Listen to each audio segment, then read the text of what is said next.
Good morning. So it's been well over a month since my last update on the garden of planting a food forest. Here's the plan that I put together over winter. It's around the 25th of May today, and here's the big reveal. Voila. So yeah, as you can see, quite a bit's changed. I got all of the plants that I put on the plan in. Prep the ground, put the path in, using cardboard and wood chip, some wood chip in. I've even been cheeky and got some pots with dahlias planted and a gladioli over there. So yeah, I'll just do a brief quick look around. I've been trying to do updates, but it's so hard to keep the video less than 30 minutes long. I just keep on rambling on and rambling on. So hopefully this one's going to be quicker. So here's all the plants, just giving you a quick lowdown. We've got like skirret, we've got campanula over the back, got sage in on the plan, the parsley's in on the plan. Even got some cheeky plants popping up, like these are snapdragons, anti-rutheniums that I planted last year. They've gone to seed and popped up, so I'll leave them in there. They're beautiful. These are like multicoloured as well. I believe the seeds are planted. Yeah, I've got like loads of courgette plants coming up there. Over here, I'm going to start separating them out and put some down the allotment. That's where I had a courgette growing there last year. I left one. Yeah, the loganberries, the hedge is looking good. The hazelnut tree's well awake. It's excellent. One of the carrots that I left here, that's going to flower. And they're the beetroot from last year. They're going to flower. So they weren't on the plan, but I've just sort of left them there.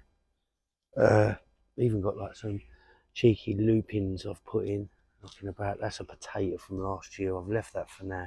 Bit worried whether I leave it next to the skirret. We did have a frost. It was quite a marker back on the 12th of May. We had a frost. You see some of the foliage is burnt on here. Yeah, I lost some runner beans at the allotment and that, but hey ho, it's part of the challenge of gardening. Yeah, moving on, the dwarf fruit trees. Oh, sorry, I'll finish here. This is an aster, that's on the plan. Edible leaves and flowers, I believe, and also good for pollinators. That's the marshmallow. That seems to be coming along nice. Most of these small plants I bought from RHS Plants. That's the dog violet over there, the viola. That's crawling away nicely. Yeah, dwarf apple tree, dwarf pear tree. Oh, sorry, very bright that sun this morning. Dwarf plum tree.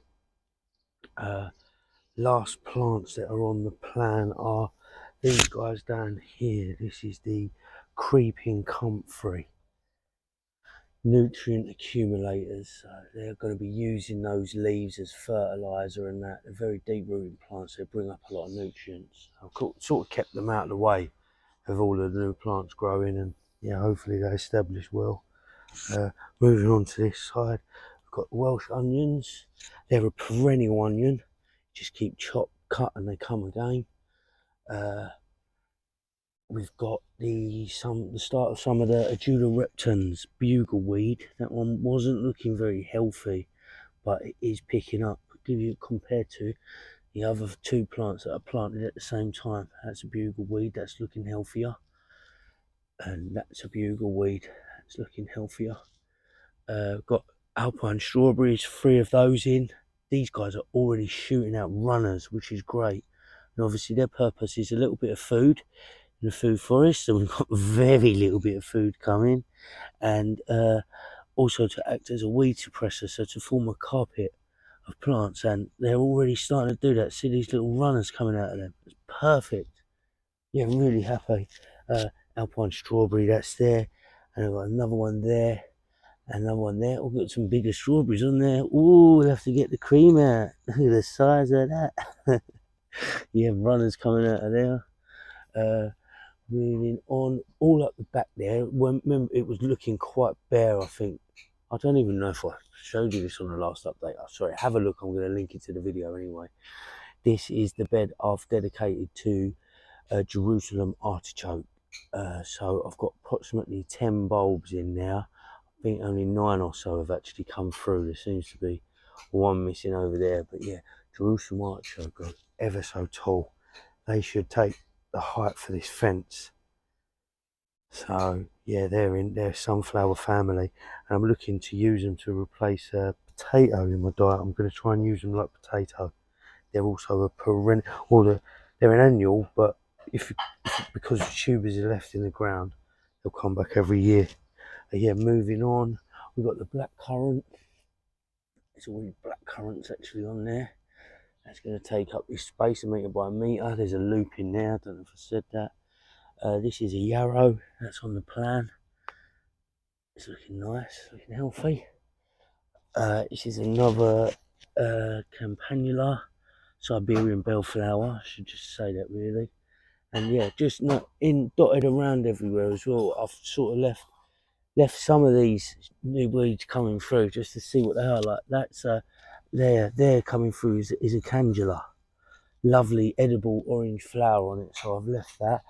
This is my asparagus. I planted 2 crowns a little while ago. They're looking good. Yeah, just going to forget about them, let them establish.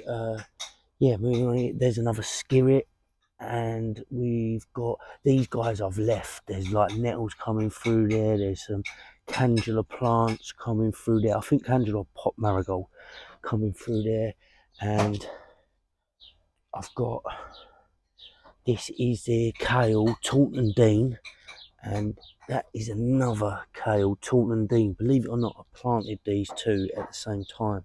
It's another thing I've been trying to do is not just planting one plant, just planting a couple at a time if I can get hold of them, just to secure that the plants are going to be happy and take. Like as you can see, this one that doesn't look very happy at all, and that one's just really took.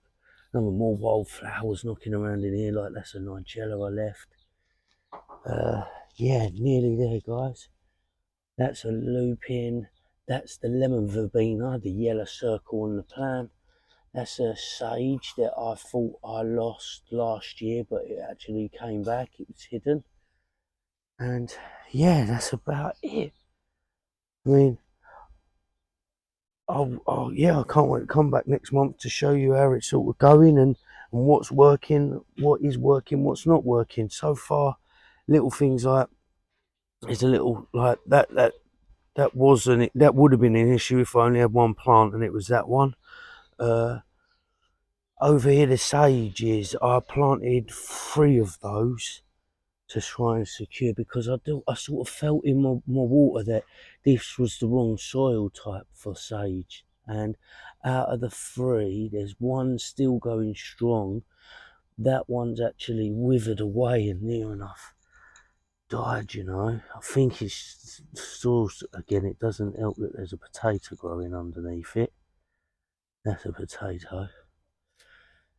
And yeah, this one doesn't look very happy either. That one still looks okay, but yeah, hopefully law of averages, it'll be alright. It's not a very dry sandy soil here. It's quite clayey, and this corner especially, where the patio, where we've had a lot of rain, it drains here. It gets quite wet, and I think that holds the water. But hey, time will tell. I mean, if not, I didn't realise I had that sage either, so I've still got sage, and I got the fun bit of planning to plant something else in there. But yeah, the beds that I sort of left to go to seed, I've got a load of mint knocking about in here. I've got again some candulas popping up there. I've got some sunflowers coming through there, and I've got some. That's a josterberry bush in the back there. Just there, looks okay. Those there, the loganberries, looking nice and juicy. They're on their way.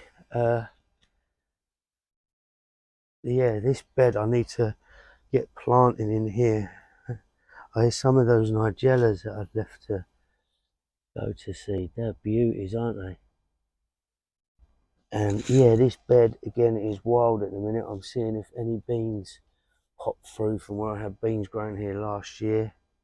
None as of yet. Oh, I did put a couple of cheeky corns that I got. They're actually mini popcorn. I'm going to be sowing them in. I'm well, not sowing them. I'm going to be planting them out in the greenhouse soon. And when I was putting them into smaller pots, I run out of smaller pots, so I just put two in the border there. These guys. This is a nursery bed of Candula mainly, and there's a mint in there, and that's a shallot from last year. Some of the plants I'm going to be planting outside, I'm acclimatising. There's some chives, there's some black salis-fire there, there's some red okra there, and a good King Henry there. These three are like medieval vegetables that I've been doing a bit of research into, so I'm looking forward to growing some of those. And these guys here are absolutely gagging to be split up in this pot. There's loads of plants there. It's called tree spinach. It's a plant, obviously clues in the name. We're going to be using the leaves like spinach, but there's hints it grows to like 2 meters tall, something like that. So I'm trying to find the best place for it. Yeah, I mean, as regards to them sweet corn, I'll give you a little quick preview of some of the stuff I'm getting ready for the greenhouse and the garden. Yeah, remember me saying about we had a frost, so I lost my runner beans that I'd already planted out. But what I've done straight away was the rest of the seeds I put into a wet paper towel. I'm lucky I've got this deep rooting tray, and yeah, I popped the seeds in a wet paper towel over 5 days, and then I planted them up as the roots were coming out. I planted them up into these deep rooting trainers. These were about 150 mil, something like that. And yeah, they're looking good. Near enough every single one that popped in the paper towel has come through. And I've got a mix actually of Guinness record, which I think are these guys. Clues in the name, they grow absolutely huge runner beans. And I've also got, which I'm really proud of, these are my Blue Lake from last year, the climbing French beans you see that you saw out there. I actually saved some of them seeds and I've popped some of them. They actually had like out of 10 seeds, 8 of them popped through. So I'm taking that as an 80% seed fertility rate or whatever. So I'm really happy with them. These are sweet potatoes that I'm going to be planting at the allotment. Yeah, except this is going to be a good challenge this year. I've been getting a bed dedicated for them. Look out for allotment updates. They're just, every day I've been putting these outside for an extra hour so far. So yeah, let's see how that goes. I'm really looking forward to them. I love sweet potato. There's a physalis, but then again, there's a physalis, his big brother. I put 2 of them in a pot there. Physalis is like a berry, like a fruit, and you've got some fruits coming there, like a berry that grows in that little pocket. So I'm really looking forward to that. Got some sweet pepper growing there that I topped. Yeah, that's about it. Oh, I've got some broccolis that I'm training. They did come out of this zone here. This is a plant called broccoli 9-star. It's actually a perennial broccoli. So this little plant that I'm nurturing now should last me a good 5 years or so over between the allotment and the garden. So yeah, I'm really looking forward to that. These are broccolis that I bought from King Seeds as small plants. Not broccolis, beetroots. They're actually golden, the golden variety. There you go. I'm looking for them, yeah, from King Seeds. I recommend them for any seeds or live plants. They're absolutely fantastic. Fantastic company. Never had any problems with them whatsoever. And there's got me onto the subject, the corn that I planted outside. These are, yeah, sweet corn mini pop. Now the difference with these guys is you don't have to plant them in a block like you do traditional sweet corn, as you're not actually looking to really develop the corn. So you eat them early. You know the little corn that you get in stir fries? That's what these guys are. So I'm really looking forward to that. And Mrs. Sarah absolutely loves them, so that's another reason I'm growing them as a present. And yeah, that's about it. Thanks ever so much for tuning in and bearing with me. I'm happy with this video. It's coming in at 15 minutes. Any other questions, anything you think I've missed, feel free to leave a comment. I really do appreciate it, and I look forward to doing an update next month and seeing you, letting you know how we're getting on. Thanks ever so much. Be lucky. Over and out.